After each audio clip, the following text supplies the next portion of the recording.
everyone, and welcome to episode 16 of Not the Worsted Knitting Podcast. My name is Michelle, and I am the knitter and knitwear designer behind meeshyfrazz Knits. In today's episode, we are starting to finally get into sort of fall weather.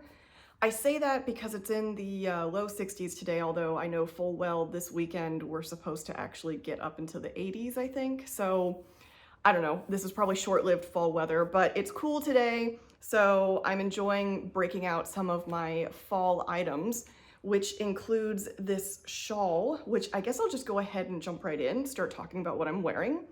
I am wearing the Ziggy Shawl, and this is a just a standard triangle shawl by Joji Locatelli, and it's got alternating bands of garter stitch and lace. And the yarn I used is Primrose Yarn Co. Ultimate Sock in the colorway Havana. I think I'll go ahead and take it off so you can actually see the wingspan of it and see a little bit of the detail of this shawl. You can also see I knit this a few years ago and it definitely needs a good blocking. It's yeah, it's been a bit since I blocked it. And you can see that the edge is starting to kind of curl up a little bit just from wear, because I've worn this a lot. And this shawl, let me see. So I used 2 skeins of Primrose Yarn Co. Ultimate Sock. It was a little bit less than the yardage needed, and so I ran a little bit short. And so all I did was, so you can see how deep that lace panel is, and then you can see that last lace panel. It's about not even halfway. So I basically just knit the lace panel until I ran out of yarn. Literally, like, I was halfway through the bind off on this, and it's a picot bind off, so that requires a bit more yarn. I was halfway through the bind off when I realized I wasn't gonna have enough yarn, like, at all to finish it. And I scrambled looking through my project bag, and fortunately, I had actually saved all of the ties that were used for my skein when it was still in skein form. Fortunately, this was the kind of yarn where the ties that were used matched the yarn. And I had saved those just in case because I knew my yardage was a little bit short. And I literally magic knotted the remaining ones to this to do the bind off. And I was really nervous about that because if you're familiar with a magic knot, you're like tying, you're connecting the 2 yarns and you do a knot here and a knot here and you pull. And the tension between pulling both of those is supposed to keep the knots permanently together. I've heard mixed reviews about whether or not that's worked. On this it has, but granted it's just a shawl and it's just the edge of a shawl, so I'm not putting this through like crazy hard wear. Trying to see if you can see, there are a couple areas where the edge is a little bit thicker, but because it's a picot border, you ended up not really noticing. I think, I don't know if you can even see that. It's a little extra knotty there. And that was basically where a magic knot had to occur. But I don't know why I'm showing you all my flaws because you never see it anyway. But this is the finished result, and it's such a nice size shawl that even cutting that border halfway at the end, it didn't really affect it. Like, especially when I'm wearing it, you hardly see that anyway because it's kind of covered up. I actually love a lightweight shawl like this. The Primrose Yarn Co., like I said, it's a sock yarn, so it's a fingering weight yarn. And so it's really light. So regardless of whether you wear it kind of like draped over your shoulder like this, or like I normally like to wear it kind of like a bandana shawl. Don't mind me while I try to put this on video. Yeah, I normally actually wear my shawls like this, kind of like, I just kind of love it being like a bandana style like scarf. That's just, I don't know, it feels like a nice layering piece that you can put on. You can wear a jacket over it, and then you can kind of bundle this up or pull it down depending on how hot or cold you're feeling. I love these kind of shawls, and honestly, I don't know why I don't knit more of them because they're really great. And it's just got like a garter stitch edge. So it was quite a simple shawl to knit. I think I knit this up super fast. Like I said, I knit this up a couple of years ago. I had actually bought other yarn that I wanted to do with this pattern, and then I ended up using that yarn in a top, and I still really wanted to make this pattern, and I had bought these skeins of yarn in like some sort of a clearance at my local yarn store, and I actually think that this was a really nice yarn for this. Like the very slight variegation, I think plays really well with this. And even though like this yarn isn't exactly my color, I think it's okay because it's just a shawl. Like I've got other things going on that I'll be wearing, so it's okay. So if you've got a color that you really love, but you don't think it looks great on you, think about shawls.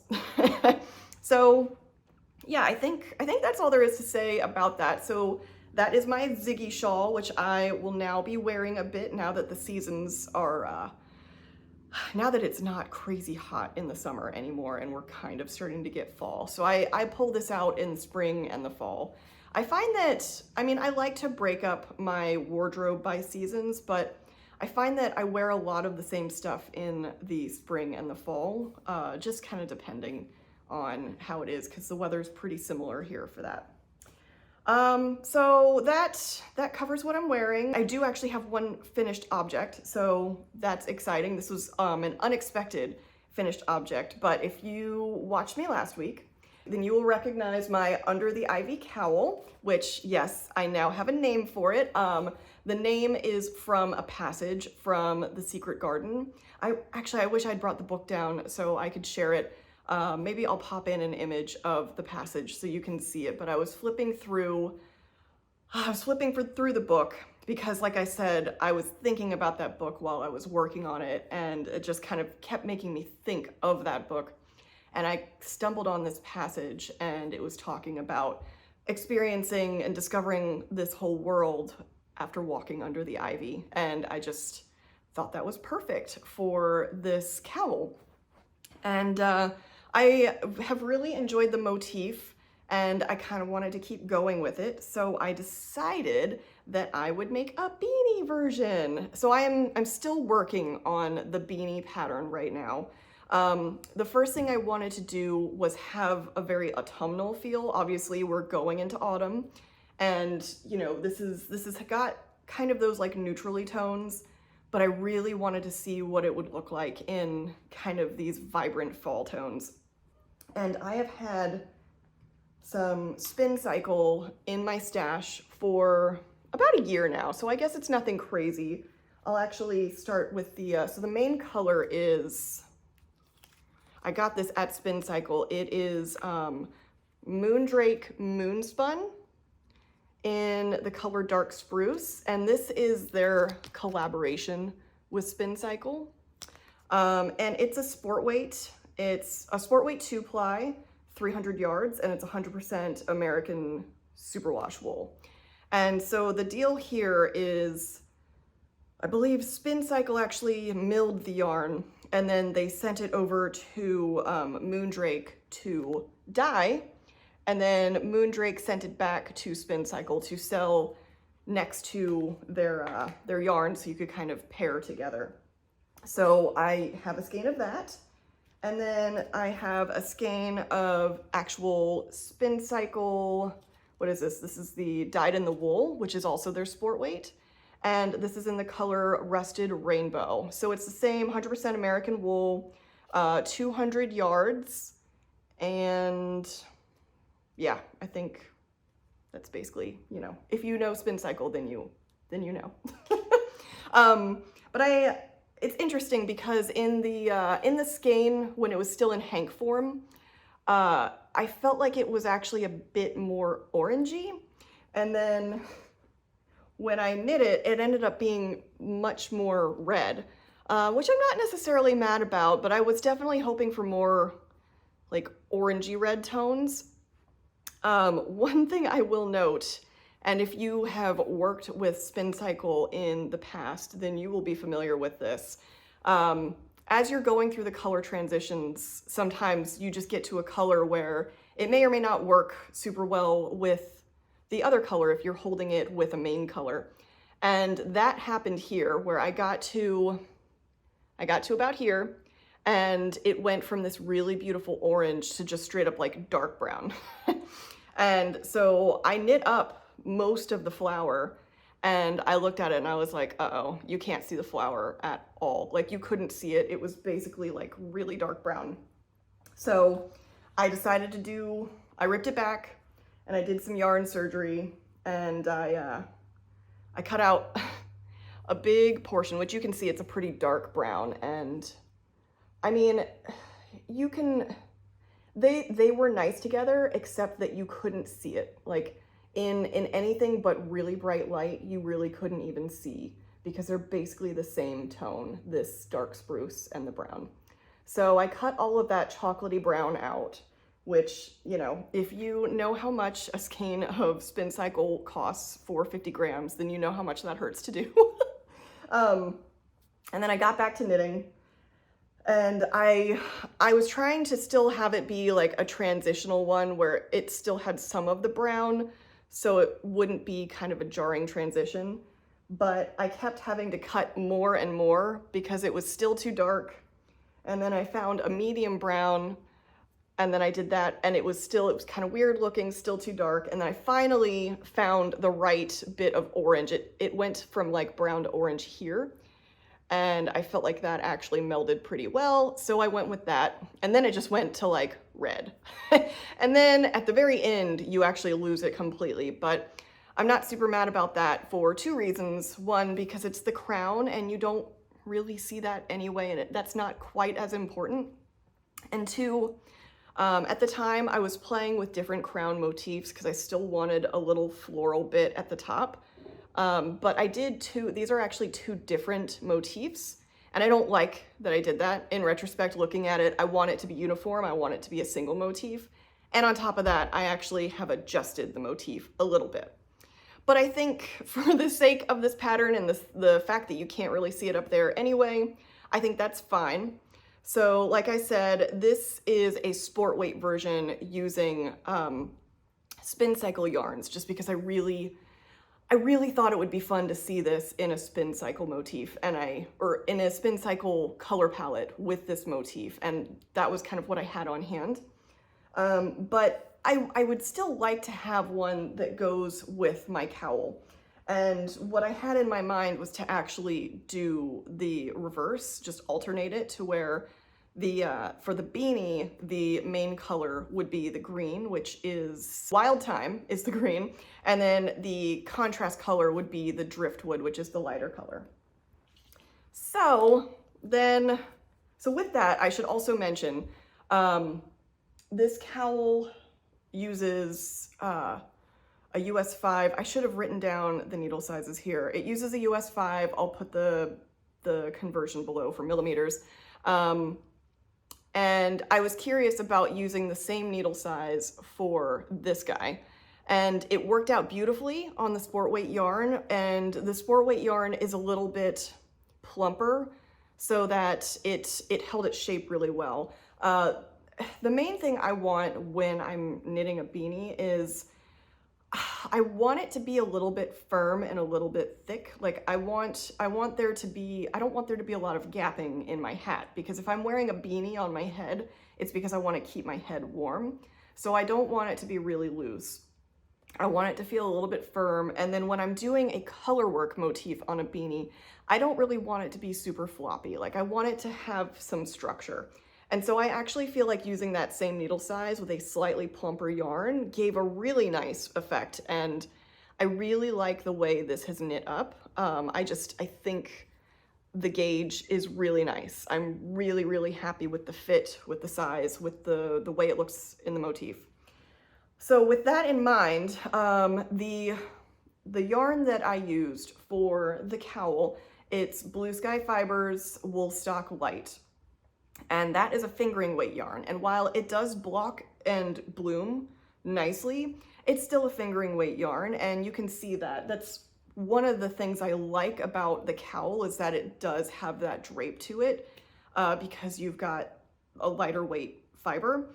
I don't want that same drape in a hat. So I decided that if I want to use the same yarns in a beanie with this motif, either I'm knitting a ton of repeats, or preferably I'm gonna double up the yarn to get a thicker gauge. And so I went ahead and did that. And even though I had a feeling, I wanted to start by trying to use the same needles as this with that yarn held double to kind of see, because it's a light fingering, but it blocks kind of plump. So I was just really curious. So I started with using the same needle size and I knit up a good amount of the beanie. And so you can see that there. I've got the colors reversed. Really like how that looks. But this fabric is dense. Like, it's super dense and it doesn't really have a lot of give. And I was just thinking that, like, even at this stage, I put it on my head and I was like, ugh. Like, I don't know. It's really stiff fabric. I mean, you can see how tight those stitches are on there.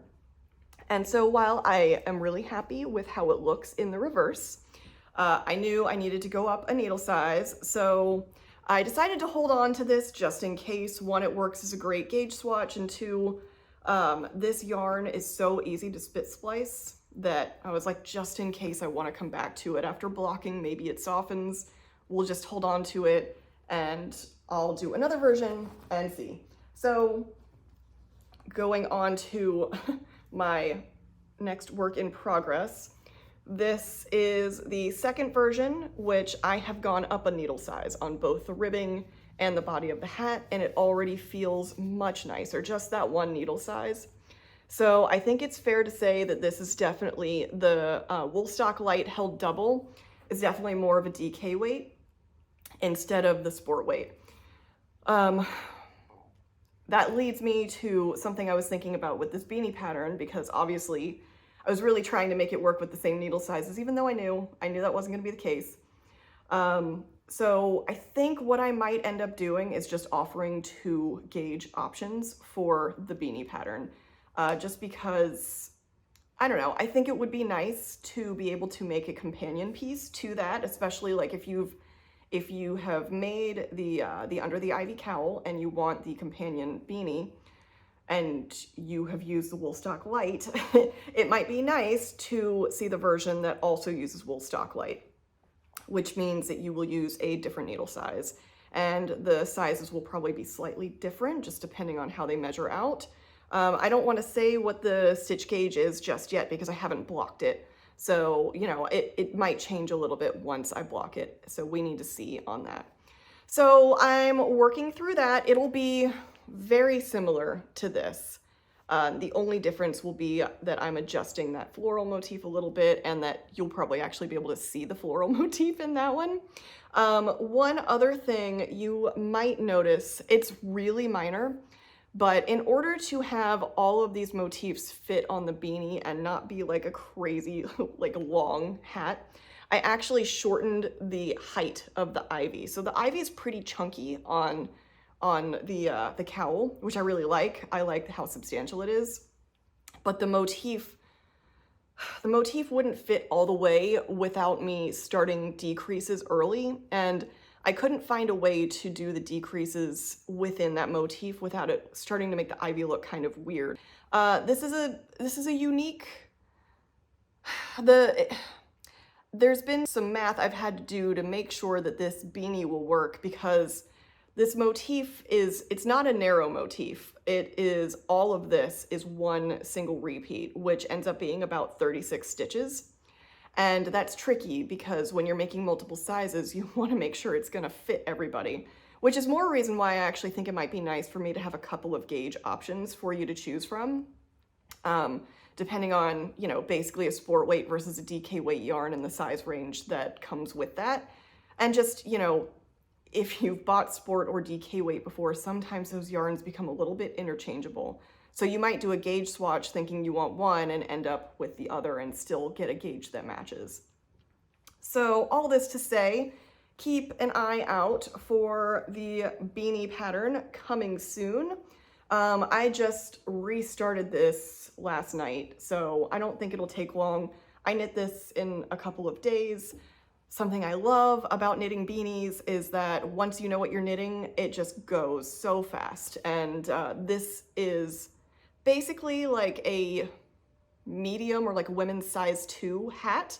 It fits me well as like a beanie, like a pretty form-fitting beanie.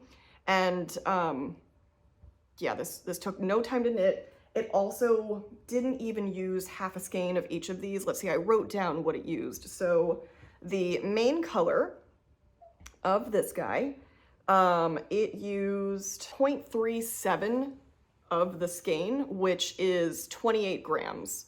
So it really, I didn't even use half of the skein for this. And then the Spincycle, you know, I still included all of these chunks because I will use these for something else somewhere. But the Spincycle, it used about 1/4 of the skein, which is 12 grams, so even less of that. So if you've got scrap yarn lying around, you can knock out one of these super easy. And also, I should mention, so my cowl is in testing right now, and I'm really excited. My testers are already starting to have samples to show. The yarns that they're picking out are gorgeous, and I actually have several testers who are doing different colors for the vines than the floral motif, which I'm super thrilled about. I think it looks great, but it's also a great way to stash bust if you are worried that you don't have enough contrast color to do all of this. Each of these could be different colors, so keep that in mind.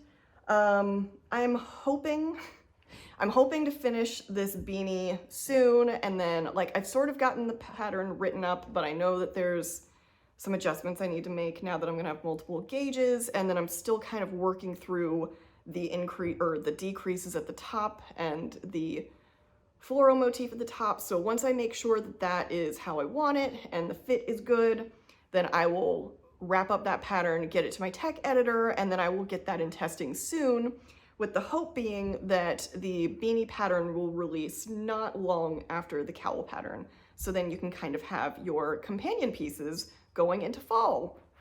I'm really excited about these, so stay tuned for that. Oh, and I also wanted to mention, if you've watched Andrea Mowry's podcast and you already know this, and you're gonna be like, Michelle, this is, yeah, why are you resharing this? But if you don't, last week she actually had on, I believe her name is Kate, who is one of the co-founders of Spincycle, co-founders. And she was saying that even though Spincycle is a superwash yarn, if you've used it, you'll know that it's actually quite bouncy and it feels much more like a non-superwash wool. And Kate was saying that she has been able to spit splice Spincycle wool with no problem. She says as long as you fray the edges well enough, and then you just use a good amount of moisture. So spit splicing, if you don't know, is where you take 2 ends of yarn and you apply, so typically you're supposed to use spit, but I just use warm water, and you get both of the ends wet, and then you just apply a ton of friction.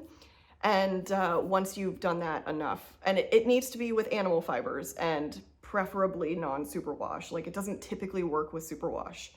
But once you apply enough fiber, you should be able to pull them and they will be spliced together, and you can't undo that. And I do that for almost everything I work with. It's one of the reasons I love to use non-superwash wool, is because you have no ends.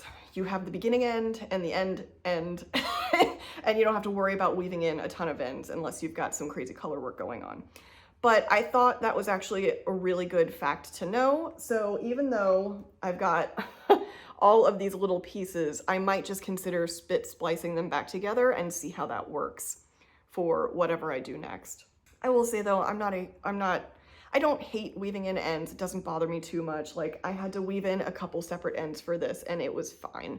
So it's not terrible, but it does give you a little bit more yardage if you can spit splice it together. That way you're only, you're probably overlapping this much of each one. So you're losing that much instead of, however much you leave for tails. So it does help conserve your yarn a little bit too, as well as you having less ends to deal with. So I thought that was a really great tip to learn about. Okay, so that covers all of my Under the Ivy patterns. Keep an eye out for, I'll be sharing, you know, my testers' photos as they post them. I've already seen some really cool stuff. They're looking beautiful. The chat is going well. Everybody's so friendly and nice. It's a great group. So I'm excited for you to be able to see all the different versions of those coming through. And I've only got one more work in progress to show you. And that is my field day cardigan. It is starting to take shape. It's starting to actually look like a cardigan. I have joined all my edges, all my ends, all my sides. What am I saying? All of my stitches are on one needle. Whatever English words I'm trying to say right now that are not coming out of my mouth. So yeah, everything is on the same needle. I've got my front panels and my back panel all together, and I am just knitting flat, which, you know, now that everything is together and I'm knitting flat, it's a bit slow, but it's progress, and that's super exciting. So I think I only have 2 more rows until I add the second buttonhole. And there are only 4 buttons on this. So that means that I'm about the halfway point, which means that I am at about the point I was when I ripped this out the last time. And that's super exciting because that means that this is all just progress from here on out. So if you aren't familiar with this, then this is a field day cardigan by Ozetta. I originally knit this in the size 2. I didn't get gauge, so I had to go down a needle size, and even going down a needle size, once I knit it up, it was still too large on me. So I ripped it out, and I've now knit the size 1 in hopes that I will get the fit of a size 2, which so far it's looking like that's going to be the case. And this is using Hazel Knits Lively DK in the colorway Shanty Pants. And I'm wondering if I should try this on for you. Why not? I'll add all my knitwear on and see. Maybe I'll take the cowl off. Let's take the cowl off. Oh yeah, it actually looks really good with the black shirt too. So you can really see the green. Yeah, this is fitting. So it's still meant to have a bit of a boxy fit. But when I tried this on with the last version, it was actually quite large on me. And now I feel like this is fitting the way I want it to where it's boxy, but not really oversized. So I am really looking forward to having this done. I'm hoping that I'm gonna be able to wear this in a couple of weeks. So I need to get on it. This is something I've mostly just knit in the evenings. Like I try to break it up between like my pattern knitting and then my leisure knitting where I'm not really thinking and I'm just following a pattern somebody else wrote. So yeah, this hasn't been getting as much work on it in the last few days while I've been like knocking out some of the beanie patterns, but the other beanie I don't think will take me long, and then I can put a little bit more focus on this and hopefully get this done really soon.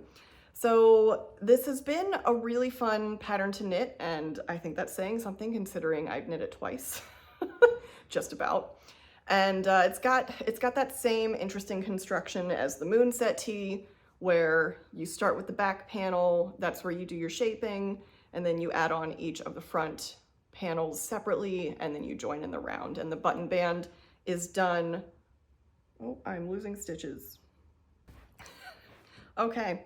I just had the weirdest moment where I looked down, and so I've got my needles and I've got them on needle stoppers, but I looked down and not only have I lost stitches, but I don't even have my needle anymore. And I just had to go looking for it because it fell off while I think the weight of the needle stopper actually untwisted my needle. So give me a second while I reassemble this and try to pick up the stitches that I lost on my button band. All right, we got it all picked up. That was crazy. I've never had anything like that happen before. I legitimately looked down and was like, where did my needle go? Like I couldn't even pick up my stitches because my needle was gone. So yeah, I had to pick my stitches back up and do a little bit of re-knitting some of the stitches that got dropped. So we're good. Anyway, so before I do any more damage to this field day cardigan, I'm probably gonna go ahead and take it off. But yeah, keep an eye out for this being done soon. I mean, you don't have to keep an eye out, it's just for me, but I'm excited about it, so yay. All right, shawl is back on, cardigan is put away, needles are back on, everything is safe. We're okay now. Okay, so that actually concludes all of my knitting updates for today. My next segment will be knitting podcasts that I am currently watching. So I've got a couple to share today. One that I just recently found a few weeks back, so I've been watching her now for a little bit, just trying to catch up, is Jen Geigley Knits. And she is a knitwear designer and also a graphic designer, and she is based out of Iowa. And I've heard of her, I've been familiar with her for a while, and I only just recently realized that she actually has a podcast, and I think she posts new episodes every Saturday. And what I like about her podcast is that it's just all of kind of the crafty things that she's working on. Like, it might be something she's knitting on, a design that she's working on, somebody else's pattern. She's also been doing a lot of sewing. Like, she's talked about a lot of fabrics that she's gotten from IKEA or secondhand, or even old fabrics of hers that she's had for a while, and different dresses and skirts and shirts that she's been making with them. And then she also talked through, apparently the Iowa State Fair is like a really big state fair, and she actually placed some of her knitted items in there for the first time to get judged. And so she did a walkthrough of all of that, so you could see all of the pieces that were displayed at the state fair, and she talked through the judging and like the notes that they gave her about things, you know, what they thought was really good, things that they look for improvement. And I just thought that was really interesting, because I feel like recently I have heard a lot of people talking about entering an estate fair, but it's really not something that I had ever even really thought about doing. And I don't know that I would, just because I don't know if I really want somebody judging my finishing techniques on how well I wove something in. But I think it's really cool, and I would love to go see, like, I haven't been to a state fair in years, which is probably terrible, but I think it'd be fun to go and just see all the different pieces that people have knit that they put up for judging. So it was really cool to see that behind the scenes. And she just has some really interesting kind of edgy ideas, and she's just really fun to watch. And let's see, the other knitting podcast that I'm watching a lot lately is Allie Makes Everything. And she is another graphic designer, and she's outside of Toronto. Let's see, I think she's fairly new to knitting, like maybe only done it for a couple of years. And, but she's a very adventurous knitter, which I think is really fun to watch her process. Like, she really wanted to do this dupe of a store-bought sweater that she didn't feel like paying the cost for. And so she found a basic sweater and then came up with a chart for herself to do the dupe with intarsia, even though she'd never done intarsia before.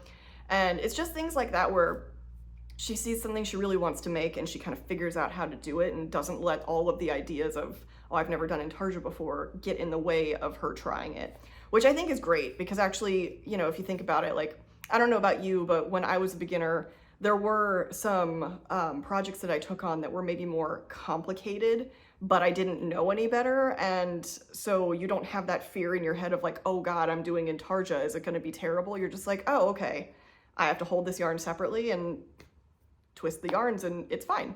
You know, it's like breaking those barriers of feeling like you need to be afraid of something when you don't.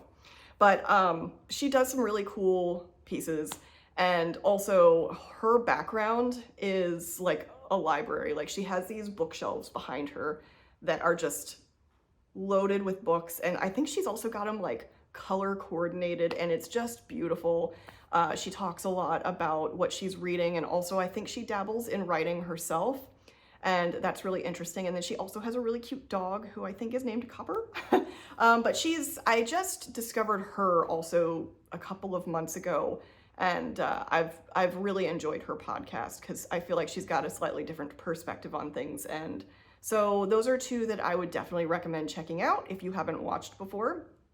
And then in terms of my reading, what books I'm reading, I finished A Court of Thorns and Roses by Sarah J. Maas.